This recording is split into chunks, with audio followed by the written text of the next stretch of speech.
மகிழ்ச்சியின் நேரம். தேவ செய்தி. சகோதரர் பி. ஜெர்வின் ஜாஸ்.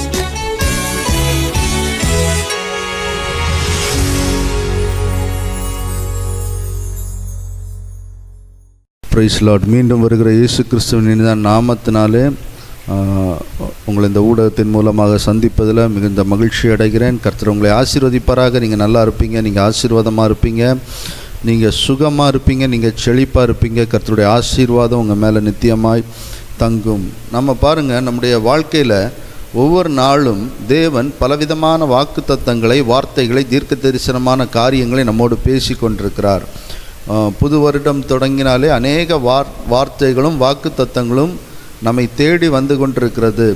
ஆனால் பாருங்கள், அநேக நேரங்களில் அந்த வருடம் முடியும் பொழுது நம்ம திரும்பி பார்த்தோன்னா, இல்லாட்டா இன்னைக்கு கடந்த சில வருடங்களாக, சில மாதங்களாக, சில நாட்களாக கர்த்தர் நம்மோடு பேசின காரியங்கள், நல்ல ஆசீர்வாதங்கள், இவைகள் நம்முடைய வாழ்க்கையில் நடந்ததா, நிறைவேறினதா என்று நாம் திரும்பி பார்ப்போமே. ஆனால் அவைகளுக்குள்ள ஒரு பெரிய கேள்விக்குறி வந்து நிற்குது.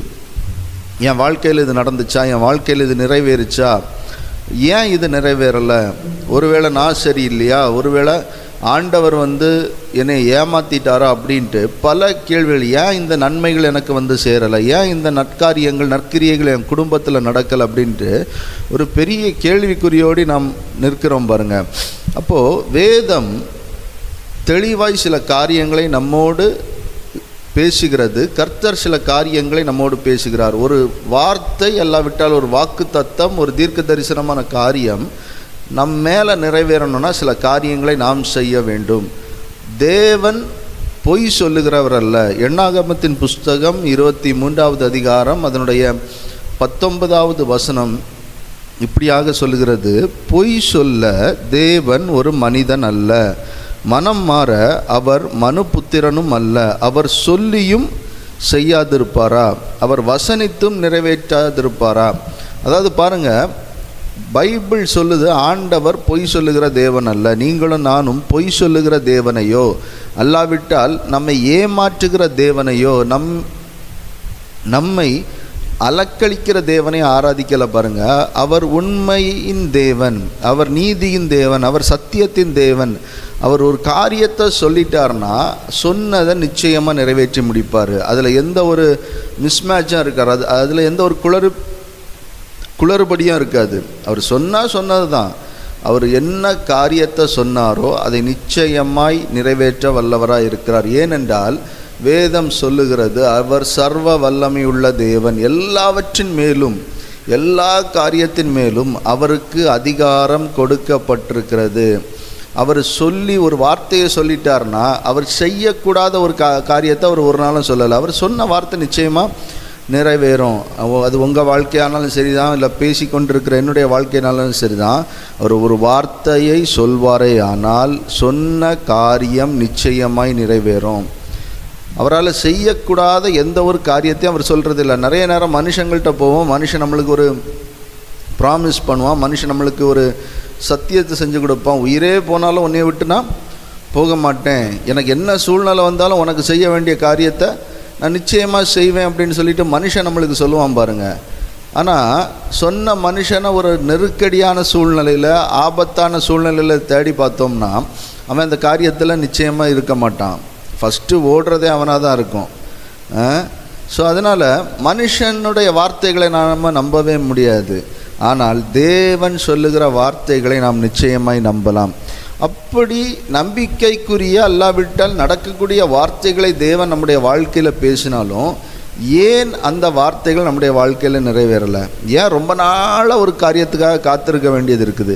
ஏன் ரொம்ப வருஷமாக ஒரு காரியத்துக்காக அங்கலாச்சிட்டு இருக்கிறோம்? அது இந்த ஒரு காரியம் நடந்தாச்சுன்னா என் வாழ்க்கை மாறிடுமே, இந்த ஒரு காரியம் நடந்தாச்சுன்னா என் வாழ்க்கை அடுத்த கட்டத்துக்கு போயிருமே, இந்த ஒரு காரியம் நடந்தாச்சுன்னா என் பிள்ளைங்களுடைய லைஃப் செட்டில் ஆயிருமேன்னு சொல்லிட்டு ஆண்டவர் கொடுத்த வார்த்தைக்காக, ஆண்டவர் கொடுத்த வாக்கு தத்தங்களுக்காக ஏங்கிட்டு இருக்கிறோம்ல. ஏன் என் வாழ்க்கையில் நடக்கலைன்னு சொல்லிட்டு திரும்பி நம்மளை சோதித்து பார்த்தோன்னா நாம் அந்த ஆசீர்வாதங்களை பெற்றுக்கொள்ள ஆயத்தமாக இருக்கும். நிறைய நேரம் பாருங்கள், ஜெபிக்க நிறைய பேர் வருவாங்க. பிரசங்கத்தில் பாருங்கள், நல்ல வார்த்தைகளெல்லாம் அவங்க மைண்ட் வந்து ஆட்டோமேட்டிக்காக ரிசீவ் பண்ணிடும். ஆசீர்வாதமான வார்த்தைகளெல்லாம் மைண்ட் ஆட்டோமேட்டிக்காக ரிசீவ் பண்ணிடும். ஆனால் ஒரு எச்சரிப்பின் வார்த்தையோ அல்லாவிட்டால் அந்த காரியம் நடக்கிறதுக்கு சில காரியங்கள் செய்யணுன்ட்டு ஆண்டவர் சொல்லுவார்ல, அந்த வார்த்தைகளே நம்ம ஒரு நாளும் ரிசீவ் பண்ண மாட்டோம். அது அப்படியே மைண்டில் இருந்து அப்படியே டிசால்வ் பண்ணி விட்டுருவோம். ஆனால் கர்த்தரனை ஆசீர்வதிப்பாங்க, ஆமாம் கர்த்தர் நீ ஆசீர்வதிப்பேன்னு சொல்லிட்டாரு. நீ ஆசீர்வாதமாகும்படிக்கு என்ன செய்யணும்னு சொன்னால் அதை நம்ம ஏற்றுக்க மாட்டோம்.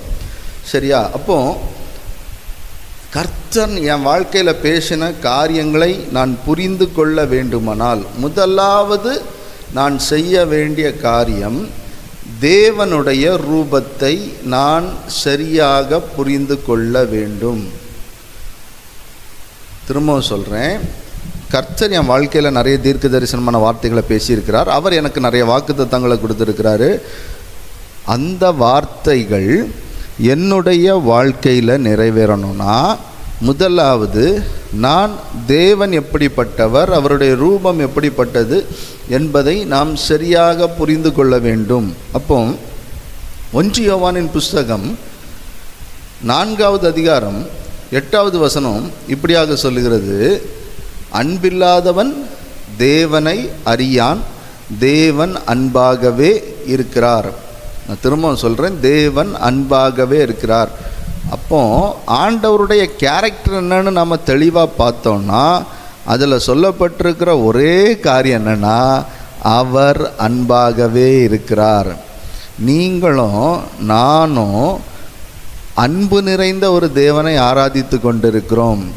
யோவான் 3:16 இப்படியாக சொல்கிறது, தேவன் தம்முடைய ஒரே பேரான குமாரனை விசுவாசிக்கிறவன் எவனோ அவன் கெட்டு போகாமல் நித்திய ஜீவனை அடையும்படிக்கு அவரை தந்தருளி இவ்வளவாய் உலகத்தில் அன்பு கூர்ந்தார். அப்போ பாருங்க, கிறிஸ்தவ வாழ்க்கையின் நல்லாவிட்டால் கிறிஸ்துவுக்கு உள்ளான வாழ்க்கையின் அடிஸ்தானமே என்ன அப்படின்னாச்சுன்னா அன்பு தான். ஆனால் நம்முடைய வாழ்க்கையில் போராட்டங்களும் பிரச்சனைகளும் நெருக்கடியான காரியங்களும் வரும்போது நாம் என்ன செஞ்சு கொண்டிருக்கிறோம் அப்படின்னாச்சுன்னா, என் வாழ்க்கையில் கர்த்தர் இந்த காரியத்தை ஏற்படுத்திட்டாருன்னு சொல்லிட்டு அன்பு நிறைந்த தேவனுடைய ரூபத்தை வேறு விதமாக நாம் காட்டிக்கிட்டு இருக்கிறோம். பைபிள் தெளிவாக சொல்லுது, அவர் அன்பாகவே இருக்கிறார். அப்போ அன்பாகவேனா அன்பாகவும் இருக்கிறார்னு சொல்லியாச்சுன்னா அவர் அன்பாகவும் இருப்பார், கோபப்படுவார், நம்மேல் எரிச்சலாக இருப்பார், நம்மை தண்டிப்பார் அப்படின்னு சொல்லிட்டு நாம் பொருள் எடுத்துருக்கலாம். அன்பாகவே அப்படிங்கிற ஒரு வேர்டு வந்ததுனால அந்த அன்பாகவேக்கு அர்த்தம் என்னன்னா அவருக்கு அன்பை தவிர வேறு எதுவுமே தெரியாதுன்னு அர்த்தம். லவ்வை தவிர வேறு எதுவுமே தெரியாது. அவர் அன்பு நிறைந்தவர், சாந்த குணமுள்ளவர், அன்பு நிறைந்தவர், தம் சாயலில் உண்டாக்கின எனக்காகவும் உங்களுக்காகவும் ஒவ்வொரு நாளும் பரிதபிப்பவர். எப்பண்டா நமக்கு நம்முடைய பிள்ளைங்களுக்கு இந்த காரியத்தை செய்யலான்ட்டு ரொம்ப ஏங்கிக்கிட்டே இருப்பார். ஆனால் நாம் ஒரு பிரச்சனை வந்தால் சொல்கிறோம், கர்த்தர் என்னை கைவிட்டுட்டாரு, கர்த்தர் எனக்கு இந்த பிரச்சனையை கொடுத்துட்டாரு, கர்த்தர் எனக்கு தீங்கை கொடுத்துட்டாரு. நான் சொல்கிறேன், உனக்கு அவர் தீங்கு செய்கிற தேவன் அல்ல. தீங்கு நாட்களில் உன்னை தப்புவித்து உன்னை ரட்சிக்கிற தேவனாக இருக்கிறார். அவர் உன்னை நட்டாற்றில் விட்டுட்டு போகிற தேவன் கிடையாது, உபத்திரவத்தில் விட்டுட்டு போகிற தேவன் கிடையாது. உபத்திரவத்தில் ஆபத்து காலத்தில் உன்னோடு கூட இருந்து உன்னை தப்புவித்து தம்முடைய ரட்சிப்பை உனக்கு காட்டுகிற தேவன். அப்போ நம்ம ஆண்டவரை பார்க்குற பார்வைன்னு ஒன்று இருக்குது பார்த்தீங்களா, ஆண்டவரை பார்க்குற விதம்னு ஒன்று இருக்குது பார்த்தீங்களா. அந்த ஆண்டவரை பார்க்குற விதம் மாறும் பொழுது, ஆண்டவரை பார்க்கிற அணுகுகிற அந்த விதம் மாறும் பொழுது, கர்த்தர் நமக்கென்று வைத்திருக்கிற சகல நன்மையான காரியங்களும் நம்மை சேரும், நம்மை நிச்சயமாய் சேரும். அப்போ ஆண்டவரை பார்க்குறது எப்படி பார்க்கணுமா, அவர் அன்பு நிறைந்த தேவன், அவர் நம்மீது அன்பாகவே இருக்கிறார். எனவே அந்த அன்புக்கும் நமக்கும் வேறு எந்த ஒரு டிரான்சாக்ஷனும் வைக்காமல், அல்லாட்ட ஒரு டிரான்ஸ்லேஷனை வைக்காமல் பியூராக அவர் அன்பு நிறைந்த தேவன்னே பார்க்கணும். சொல்லுங்கள், ஆண்டவர் என் மேலே அன்பாக இருக்கிறாரு, அவர் அன்பாகவே இருக்கிறார், அன்பை தவிர அவருக்கு வேறு எதுவுமே தெரியாது, அவர் என் மீது அன்பு நிறைந்த தேவன் சொல்லிட்டு ஒவ்வொரு நாளும் நீங்கள் அறிக்கை பண்ணிகிட்டு இருந்தோம் அப்படின்னாச்சுன்னா ஆட்டோமேட்டிக்காக அவர் நம்ம மேலே என்னெல்லாம் ஆசீர்வாதத்தை பேசினாரோ அதெல்லாம் அப்படியே நம்ம மீது வந்து சேரும். அப்போது ஃபஸ்ட்டு ஆண்டவருடைய கேரக்டர்னா, அவருடைய ரூபம் என்ன? அவர் நம் மீது அன்பாகவே இருக்கிறார். இப்போ ரெண்டாவது பார்த்தீங்கன்னா, முதலாவது பார்த்தோம் தேவன் அன்பாகவே இருக்கிறார், அவருடைய கேரக்டர் வந்து லவ் தான், லவ்வை தவிர வேறு எதுவுமே இல்லைன்னு பார்த்தோம். ரெண்டாவது பாருங்கள், அவர் எதை விரும்புகிறார்? தேவன் உங்கள் மீதும் என் மீதும் எதை விரும்புகிறார்? அல்லாவிட்டா உங்கள் மேலேயும் என் மேலேயும் தேவனுடைய விருப்பம் என்ன? அப்போ பைபிள் தெளிவாக சொல்லுது. எண்ணாகமம் 24வது அதிகாரம் அதில் 1வது வசனம் என்ன சொல்லுதுன்னா, இஸ்ரவேலை ஆசீர்வதிப்பதே கர்த்தருக்கு பிரியம். இப்போ ஆசீர்வதிப்பதேனா, இஸ்ரவேலை ஆசீர்வதிப்பதும் அப்படின்னாச்சுன்னா அவர் நம்ம மேலே நிறைய விருப்பங்களை வச்சுருக்கிறாரு, நம்ம மேலே நிறைய ஆசைகளை வச்சுருக்கிறாரு, அதில் ஒன்று நம்மளை ஆசீர்வதிக்கிறது. ஆனால் பைபிள் அப்படி சொல்லலை பாருங்கள். பைபிள் என்ன சொல்லுது? இஸ்ரவேலை ஆசீர்வதிப்பதே. அப்போ ஆசீர்வதிப்பதேனா நம்மளை ஆசீர்வதிக்கிறத தவிர, நம்ம மேலே நன்மையை பேசுகிறத தவிர, நன்மையை உண்டாக்குறத தவிர அவருக்கு வேறு எந்த ஆப்ஷனுமே இல்லை, வேறு எந்த விருப்பமே இல்லை அப்படின்ட்டு அர்த்தம். அதனால தான் பிலேயாம் பரிதானம் வாங்கி கொண்டு இஸ்ரவேலை சபிக்க வேண்டும் என்று கிளம்பும்போது தேவன் அவனுக்கு விரோதமாக எதிர்பட்டார். பிலேயாம் கழுதையே சொல்லிச்சு, அங்கே பாரு உருவின பட்டயத்தோடு தேவதூதன் நிற்கிறான், உனக்கு தெரியலையா அப்படின்ட்டு கேட்டுச்சு. அப்போ பாருங்கள், நீங்களும் நானும் சுகமோடு இருப்பதும், நீங்களும் நானும் நன்மையை ருசிப்பதும், நீங்களும் நானும் நலமுடன் இருப்பதும் தான் தேவனுக்கு விருப்பம். இன்றைக்கி ஒரு சின்ன பிரச்சனை வந்த உடனே எல்லாரும் என்ன கேட்குறாங்கன்னா, ஆண்டவருக்கு கண் இல்லையா, காது இல்லையா, வாய் இல்லையா, மூக்கு இல்லையா, எனக்கு ஏன் இந்த பிரச்சனை, எனக்கு ஏன் இந்த போராட்டம், எனக்கு ஏன் இந்த சோதனை? ஆண்டவர் உங்களுக்கு தீங்கு செய்கிற தேவன் அல்ல. நீங்கள், ஆண்டவர் சேடிஸ்ட் கிடையாது. பாருங்கள், சேடிஸ்ட்னா என்னன்னு தெரியுமா? நம்ம ஒருத்தவங்க அழுறதை பார்த்து, ஒருத்தவங்க துன்பப்படுறதை பார்த்து, ஒருத்தவங்க கஷ்டப்படுறதை பார்த்து சந்தோஷப்படுறது. நீங்கள் பாருங்கள், நம்ம ரோட்டில் போயிட்டு இருக்கும்போது விழுந்துட்டோன்னா நம்ம விழுந்ததை முதல்ல கவனிக்க மாட்டேங்க, வேறு யாராவது நம்ம விழுந்ததை பார்த்தாங்களா அப்படின்னு சொல்லிட்டு தான் கவனிக்கிறோம். ஏன்னா அது ஒரு கேவலம் போல். ஒருத்தன் விழுந்திருந்தாச்சுன்னா அடுத்தவங்க வந்து அதை பார்த்து நான் விழுந்துட்டான் பாருன்னு சொல்லி சிரிக்கிறாங்க. அப்படிப்பட்ட தேவனை நாம் ஆராதிக்கலை. பாருங்கள், நமக்கு தீங்கு செய்கிற தேவனை ஆராதிக்கலை. மற்றவர்கள் நமக்கு தீங்கு செய்ய நினைத்தாலும் அந்த தீங்கை நம்முடைய வாழ்க்கையில் நன்மையாய் முடிய பண்ணுகிற தேவனை தான் நாம் ஆராதிச்சிட்ருக்கிறோம். நம்ம ஆசீர்வதிக்கிறது மட்டும்தான் அவருக்கு பிரியம், நம்ம ஆசீர்வதிக்கிறது மட்டும்தான் கர்த்தருக்கு பிரியம். அதை தவிர்த்து வேறு அவருக்கு எந்த ஒரு விருப்பமே கிடையாது. அப்போ ஒருவேளை நமக்கு ஒரு கேள்வி எழலாம், ஏன் எனக்கு இந்த பிரச்சனை, ஏன் எனக்கு இந்த போராட்டம், ஏன் எனக்கு இந்த நெருக்கம், ஏன் எனக்கு இந்த துன்பம்னு சொல்லிட்டு ஒரு கொஸ்டின்ஸ் வந்து எழும்பலாம். பாருங்கள், ஆண்டவர் அனுமதிக்கலை, ஆண்டவர் நமக்கு இதை கொடுக்கலை, அப்போ ஏன் இந்த போராட்டம்? யோவான் எழுதின சுவிசேஷம் 10வது அதிகாரம் அதனுடைய 10வது வசனம் இப்படியாக சொல்கிறது, திருடன் திருடவும் கொல்லவும் அழிக்கவும் வருகிறானே அன்றி வேறொன்றுக்கும் வரான், நானோ அவைகளுக்கு ஜீவன் உண்டாக்கவும் அது பரிபூரணப்படவும் வந்தேன். அப்போ ஆண்டவர் ஜீவனை கொடுக்கிறவர், ஆண்டவர் நன்மையை கொடுக்கிறவர். நம்ம லைஃப்பில் ஒரு ஃபுல்னஸ்ஸை, ஒரு முழுமையை ருசிக்கணும் அப்படிங்கிறது தேவனுடைய விருப்பமாக இருக்கிறது. ஆனால் பிசாசுடைய விருப்பம் கம்ப்ளீட்டாக வேறு. பிசாசுடைய விருப்பம் கம்ப்ளீட்டாக வேறு. எப்போ நம்மளை பால் கடிக்கலை, நம்மளை உருக்குலைக்கலான்னே அவனுடைய எண்ண ஓட்டங்களாக இருக்கிறது. பைபிளில் ஒரு வசனம் அழகாக சொல்லுது, பிசாசு கர்ச்சிக்கிற சிங்கம் போல எவனை விழுங்கலாமோ வென்று வகை தேடி சுற்றித்திரிகிறான். எப்போண்டா இவன் மாட்டுவான், எப்போ இவனை முடிக்கலான்னு சொல்லிட்டு, எந்த சூழ்நிலையில் இவன் மாட்டுவான், எந்த சூழ்நிலையில் இவனுடைய வாழ்க்கையை முடிக்கலான்னு சொல்லிட்டு பிசாசு கர்ச்சிக்கிற சிங்கம் போல சுற்றிட்டு இருக்கிறான். யோபுடைய வாழ்க்கையை பாருங்க. ஆமாம், ஆண்டவர் யோபுவை சோதிக்கும்படிக்கு அனுமதி கொடுத்தார். ஆனால் ஆண்டவர் சோதனை கொடுக்கல. பிசாசு போய் கேட்குறான். பிசாசு ஆண்டவர்கிட்ட போய் சொல்கிறான், நீ அவனுக்கு எல்லாம் கொடுத்து வச்சுருக்கிறீங்க, அதனால தான் அவன் உங்களை மறுதளிக்காமல் இருக்கிறான், அதனால தான் அவன் உங்களை தூஷிக்காமல் இருக்கிறான். ஒருவேளை அந்த அவனுக்கு கொடுத்துருக்கிற பாதுகாப்பை, அவனுக்கு கொடுத்துருக்கிற ஆசீர்வாதத்தை, அவனுக்கு கொடுத்துருக்கிற சுகத்தை எல்லாம் எடுத்துட்டிங்கன்னா அவன் கண்டிப்பாக உங்களை மறுதளிப்பான். ஒரு சேலஞ்சு ஆண்டவருக்கும் பிசாசுக்கும் ஓடிட்டு இருக்குது பாருங்கள்.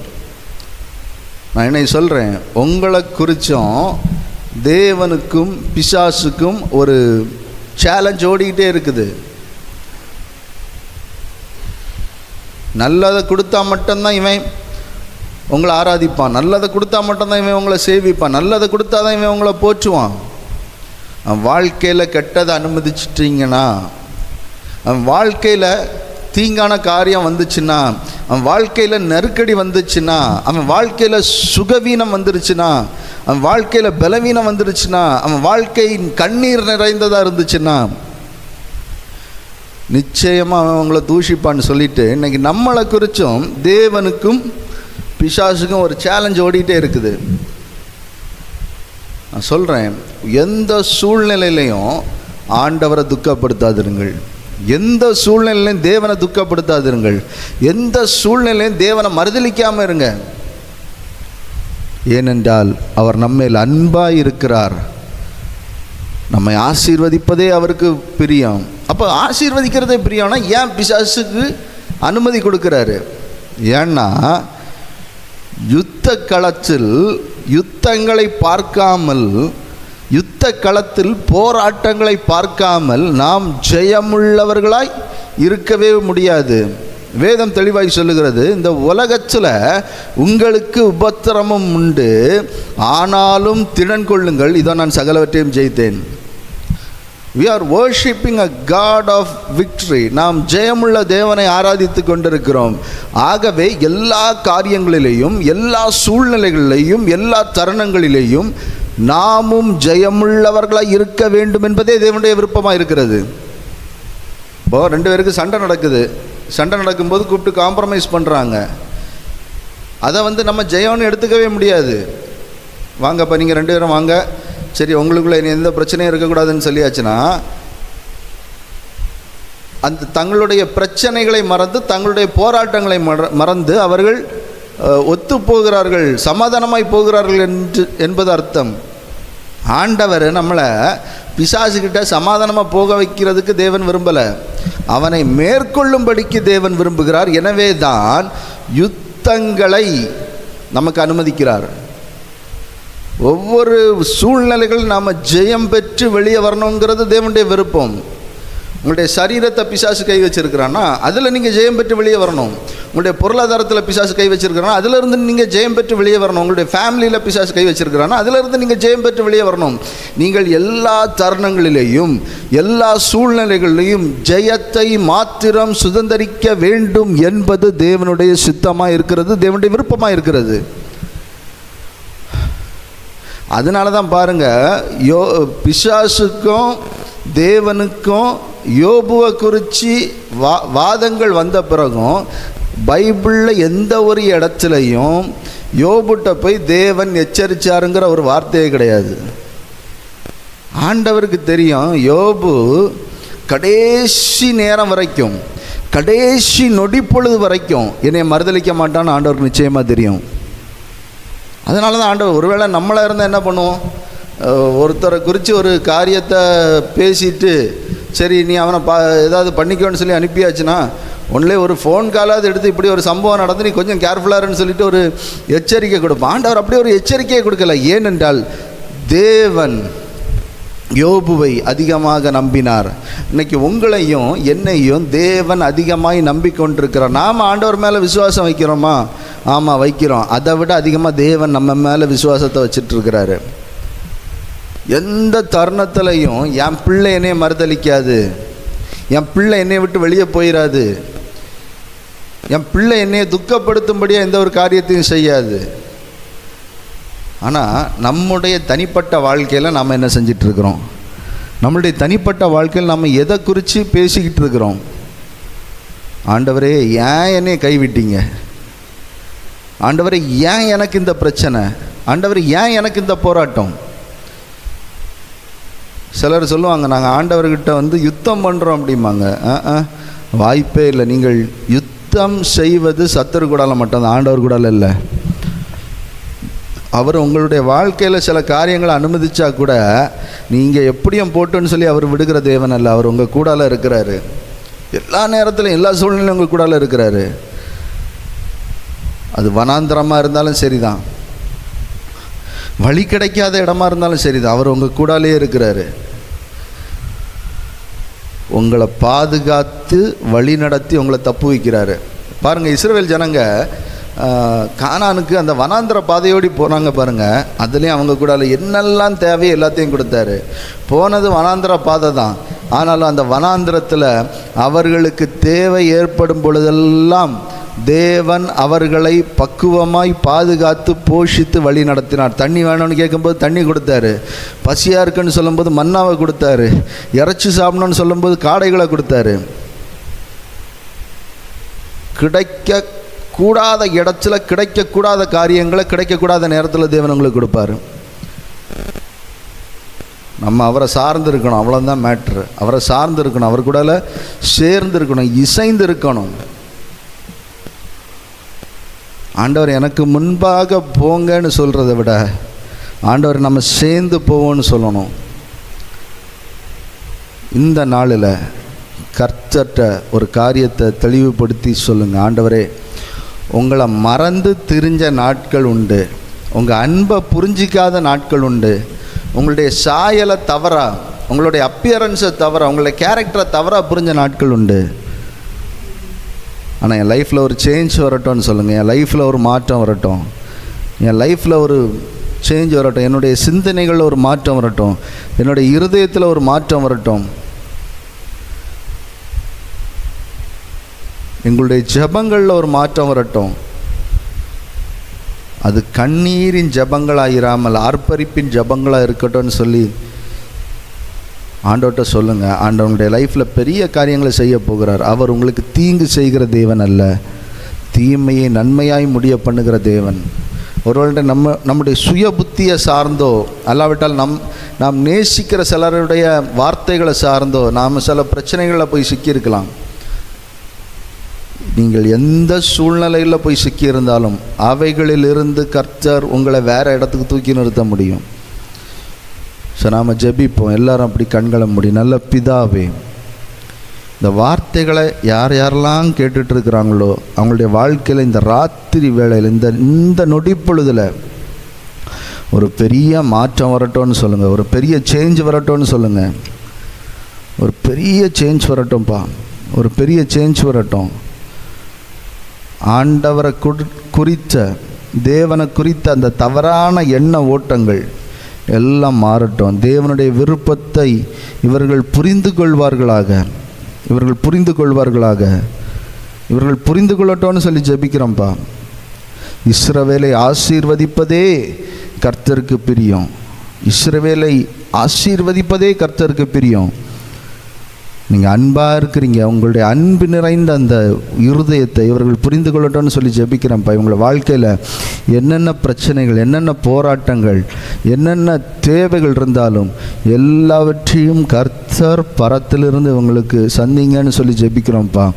எதிர்மறையான காரியங்கள் எல்லாம் இவங்களுடைய வாழ்க்கையிலேருந்து மாறட்டும். போராட்டங்கள் எல்லாம் இவங்களுடைய வாழ்க்கையிலேருந்து மாறட்டும். நினைப்பதற்கும் வேண்டிக் கொள்ளுகிறதற்கும் அதிகமாய் செய்கிற தேவனுடைய கரம் உங்களுடைய வாழ்க்கையில் பெரிய காரியங்களை செய்யட்டும்னு சொல்லி ஜெபிக்கிறேன்ப்பா. தடைகள் மாறட்டும், தடைகள் மாறட்டும், தடைகள் மாறட்டும்.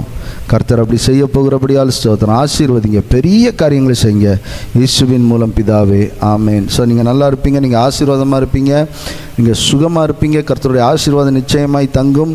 கர்த்தர் உங்களுடைய வாழ்க்கையில் பொய் சொல்லுகிற தேவனே அல்ல.